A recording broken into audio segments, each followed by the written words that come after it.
Justiitsminister läheb kriitikat pälvinud kohtureformiga uuele katsele. Kohtureformi viimasest versioonist on kadunud kohtute ühendamisettepanek. Küll aga pole kuhugi kadunud soov, et kohtuveskid jahvataksid kiiremini. Iseasi, kuidas seda saavutada. Riigimetsa majandamise keskus hakkab raieteenust ostma eraettevõtetelt. Tallinna uus linnapea kaalub 6 miljonit eurot maksma läinud ettevõtlusinkubaatori maja mahamüümist. Ettevõtlusinkubaator on Tallinnas üsna omapärane organisatsioon. Oma juhtimise poolest on ta ajalooliselt olnud ikkagi selline Keskerakonna pesa. Gröönimaal on viidud üle 200 Taani sõduri ja Taani soovib saarele püsivat NATO missiooni. Oh, I didn't see any yet, so no. So it was so few troops, so I don't know what they're doing.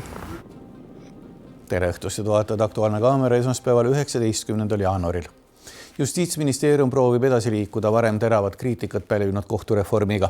Kohtunike ja õigusringkondade esindajad hoiatavad, et kiirustades tehtud muudatused võivad tuua soovitule vastupidise tulemuse. Sellel nädalal on talv täies ilus ja valus.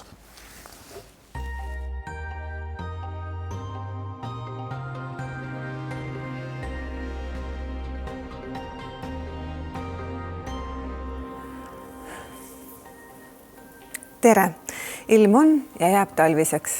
Eelolev ööpäev on rahulik, aga Eesti lõunapiiril väga külm. Nädala keskel on ilm tuulisem. Nädala lõpp toob laialt krõbedamaid miinuskraade. Mujal on ilm pilvisem ja kohati pudeneb veidi lund. Aitäh!